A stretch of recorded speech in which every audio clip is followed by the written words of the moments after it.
So very good evening to all of you, and I'm sure you all are looking forward to have a crisp session. Okay, because I think since morning, they have lots of speakers. Good, 2 of them are absent. You can clap for that. Okay. So you are going to have less speakers, but still, we will take our time. And the session is Becoming Outstanding. How highly effective leaders drive fundamental shifts in school culture and instructional practice that deliver results. A case study. So, sir, I just need your introduction. And in the school, what are the fundamental elements that you feel you have tried to overcome? दोपहर से ही सुन रहा था education के बारे में. एक साहब कह रहे थे कि वैल्यूज़ के बारे में, कुछ कह रहे थे कि बच्चे किस तरह से लीडर के रूप में कन्वर्ट हों, आर्टिफिशियल इंटेलिजेंस. मैंने जो कुछ पूरे वर्ल्ड में देखा कहने से मतलब है समझा कि पूरा वर्ल्ड एजुकेशन को 3 एस्पेक्ट में देख रहा है, इकट्ठा करवाता है. पहला है transfer of information from teacher to student, from books to student और from smart classes to student. Job number 1, transfer of information. Job number 2, storage of information by practicing, memorizing, learning by doing, or so many methods. Or third one, which is very important, representation of information by name of examination. तो 3 ही काम कर रहे हैं, transfer, storage और representation. अगर ये 3 ही काम education है तो प्रेजेंट साइंस एज में पेन ड्राइव नाम का इंस्ट्रूमेंट आ गया है, which can take transfer nicely, store properly और represent whatever you want. तब बच्चे को एक पेन ड्राइव क्यों ना दे दें, ये टीबी का हो, जीबी का हो, कि बेटे स्कूल लेके जाया करो, जब भी मैडम बोले तो उनको पेन ड्राइव पकड़ा दिया करो, मैडम इसमें ट्रांसफ़र कर दो, बाद में से पूछ लेना.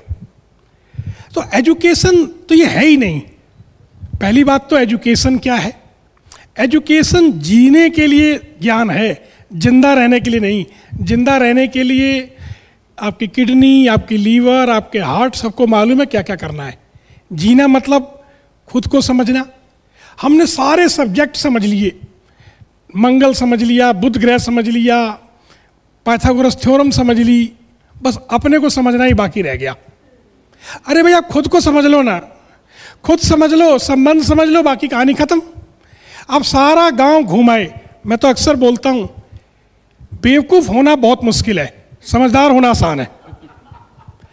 मगर हम पता नहीं लगातार मेहनत कर रहे हैं. भाई जो आप एजुकेशन दे रहे हैं ये एजुकेशन है ही नहीं, ये स्किल है. स्किल आप कंपाउंड इंटरेस्ट जान जाएंगे, आप न्यूटन के लॉ जान जाएंगे, आप पाइथागोरस थ्योरम जान जाएंगे, तो रिश्ता कैसे ठीक हो जाएगा आपका? ये सब स्किल है. अब जो मॉडर्न प्लानर है उन्होंने थक हार करके इस सबको आर्टिफिशियल इंटेलिजेंस में ट्रांसफ़र कर दिया. उनको डाउट था ये भी सॉल्व नहीं करते, उन्होंने आर्टिफिशियल इंटेलिजेंस ला दिया. उसके बाद नया कुछ भी ले आएंगे, कोई बड़ी बात नहीं है. वर्कफोर्स 4.0 आ रही है, वर्कफोर्स 5.0, 6.0 एक्सपेक्टेड है. तो एजुकेशन ये नहीं है साथियों जो हम करवा रहे हैं. मैंने इस बात को समझा कि एजुकेशन ये तो स्किल है. एजुकेशन क्या है? वैल्यूज़. अभी एक साहब कह रहे थे कि वैल्यूज़ बदलती है. वैल्यूज़ बदलती नहीं है. होल वर्ल्ड में वैल्यूज़ वो है जिसकी वैल्यू नहीं लगाई जाती. आप वैल्यू की बात कर रहे होंगे, वैल्यूज़ नहीं बदलती कभी.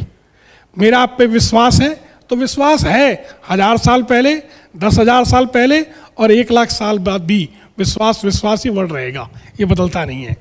मैंने अपने स्कूल में देखा एनर्जी सबसे ज़्यादा किसके पास है? बच्चों के पास. थका हुआ कौन है? टीचर. लोग कहते हैं टीचर को बोलो और बच्चे को बोलो तो एनर्जी को कंट्रोल करके चुप रहो, सुनो. क्या आयरनी है केस की कि बच्चा जिस पे एनर्जी भरी हुई है वो तो चुप बैठा रहे बेचारा, डिसिप्लिन के नाम से. आप लिख they keep silence, maintain discipline. और जो थका हुआ टीचर है वो बेचारा 7 पीरियड बोले. 40 मिनट में एक 8 पीरियड के अंदर बच्चा हर 40 मिनट के बाद कभी मैथमेटिशियन हो जाता है, कभी लिंग्विस्ट हो जाता है, कभी बेचारा साइंटिस्ट हो जाता है. टीचर एक ही रहता है, बच्चे के साथ ड्रामा है. मैंने कहा नहीं, ये सब नहीं चलेगा. 40 मिनट के पीरियड को 1 घंटा 50 मिनट के पीरियड में ले गया मैं. क्योंकि 40 मिनट के पीरियड में डिस्कशन नहीं हो सकती, शेयरिंग हो सकती है, 1 घंटा के 50 मिनट के पीरियड में डिस्कशन हो सकता है। एक दिन में 2 ही चैप्टर पढ़ाइए ना। मुझे गवर्नमेंट ने कहा किताबों का बैग का वजन ज़्यादा है, मैंने कहा लैंग्वेज हटा दो। जब इंग्लिश की किताब, जब मैथमेटिक्स में इंग्लिश पढ़ रहा है, साइंस में इंग्लिश पढ़ रहा है, तो इंग्लिश की बुक में क्या पढ़ेगा? मैंने देखा ये तो बहुत बेकार काम था। फिर मैंने सोचा कि लिखने में बच्चे को बहुत दिक्कत होती थी, मैंने कहा शॉर्ट हैंड लगा दो। मेरे यहाँ में आप यकीन नहीं करेंगे, क्लास 2nd ऑनवर्ड हर बच्चा शॉर्ट हैंड में लिखता है। ना बोर्ड की जरूरत पड़ती है, ना किसी की जरूरत पड़ती है, एनर्जी बचती, पेपर बचता, और शॉर्ट हैंड में लिखता है कि स्किल भी आ जाती। मैंने कहा ये करने की जरूरत है। लैंग्वेज की कोई किताब नहीं होनी चाहिए, तरीके चेंज करें। एग्जामिनेशन क्या होता है? एग्जामिनेशन में आपने मुझसे कुछ पूछा, भगवान राम के पिता का नाम बताओ, और मुझे याद नहीं आ रहा। मैं कह रहा हूँ सर माता जी का पता कर लो। आपने कहा नहीं नहीं नहीं, पिताजी का बताओ मुझे। मैं कह रहा हूँ सर चाचा का भी याद आ गया, दादी का भी याद आ गया, आप पिताजी बैठ के बैठे हैं, मेरे को 15 रिश्ते याद आ गए, कोई नहीं पूछता मुझसे। ये कौन सा एग्जामिनेशन है? ये एग्जामिनेशन है, डिस्क्रिमिनेशन है। ये डिस्क्रिमिनेशन था, एग्जामिनेशन नहीं था। मैंने कहा बेटे जो समझ आ गया ना, वो अगले 5 बच्चों को समझा दो, वो अगले 5 को समझा देंगे, सारा स्कूल क्वालिफाइड हो जाएगा। बिना मतलब पेपर, बिना मतलब टाइमिंग, कोई टीचर की जरूरत नहीं। मैंने इस तरह का स्कूल खड़ा किया जहां बच्चे एक दूसरे को पढ़ाते हैं, क्योंकि खग ही जाने खग की भाषा बेहतर। बच्चा बच्चे से सीखता है, टीचर बिना मतलब मेहनत कर रहा होता है। किसी बच्चे ने आज तक टीचर से नहीं सीखा, मगर टीचर इतनी ट्रेनिंग कराते हैं टीचरों की, हम ये करो वैसे करो। बेचारा टीचर सोचता है मैं करा रहा हूं, बच्चा खुद बच्चे सीख जाता है। स्कूल किस लिए होना चाहिए था? मैं सवेरे सुन रहा था कि एक बहन बोल रही थी कि कभी बच्चा तैयार होकर खुश होकर के चुटिया बनवा करके पाइथागोरस की पूछता है। सच बताऊं, स्कूल होना, सिखाना और पढ़ाना पूरे नेचर में होता ही नहीं है।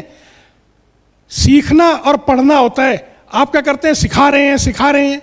अरे वो सीखना ही नहीं चाहता, आप जबरदस्ती सिखा रहे हैं उसको। स्कूल में खुद को सीखने के लिए फैसिलिटेट करिए कि क्यों सीखूं।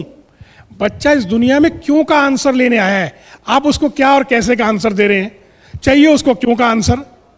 क्यों का आंसर बता दीजिए, क्या और कैसे खुद ही नहीं बट लेगा वो।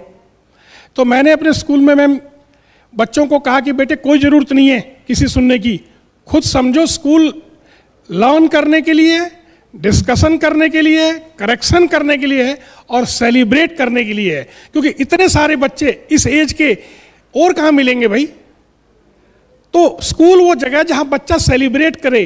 पढ़ता तो बाहर है, स्कूल के बाहर, कि लोग बोलते हैं कि सदा सच बोलो, और घर से ही झूठ बोलने का कार्यक्रम स्टार्ट हो जाता है। और टीचर पढ़ाता है बेटे सदा सच बोलो, वो कहता है सर एक भी आदमी दिखा दो जो सच बोल रहा हो आपकी दुनिया में। ये कौन सी दुनिया लेके आए हो भाई। सेलिब्रेट कैसे करेगा बच्चा? क्या सेलिब्रेट करे? झूठ। और मजेदार बात देखिए, सिलेबस इतना नहीं है जितना हम पढ़ा रहे हैं। पता, आंसर सिर्फ सही का आंसर सिर्फ 1 है। 2 + 2 का सही का आंसर 1। मगर हमारे एक्सपर्ट ने क्या करा कि बेटा गलत आंसर भी मालूम होने चाहिए, तो 4 के अलावा इतने सारे आंसर याद करा दिए, वो सही का आंसर भूल गया बेचारा। इस तरह के एजुकेशन में सिर्फ अभी तक ले मैं सोच रहा हूं कि एजुकेशन में एक आदमी के साथ मजाक किया गया। जैसे आपने बैल देखा ना, बैल। मैं अक्सर लोगों से पूछता हूं बैल किसने पैदा किया? लोग बोलते हैं गाय ने पैदा किया। मैं कहता हूं नहीं, गाय ने या तो गाय पैदा करी थी या सांड पैदा किया था। बैल तो हमने बना दिया किसी का। जैसे एक जानवर के साथ बैल बनाया, हम स्कूल वालों ने हर बच्चे को बैल बना दिया। उसको यही समझ नहीं आता दूध दूं या सांड हूं बच्चे पैदा करूं, ये समझ नहीं आता एक बच्चे को। और हम बातें करते हैं कि सर हायर एजुकेशन में ये होना चाहिए, एजुकेशन में क्या होना चाहिए। सर एजुकेशन में उसको जीना आना चाहिए। बहुत बहुत धन्यवाद इतने बात के लिए। Thank you so much, Dr. Ashok. Anyhow, now we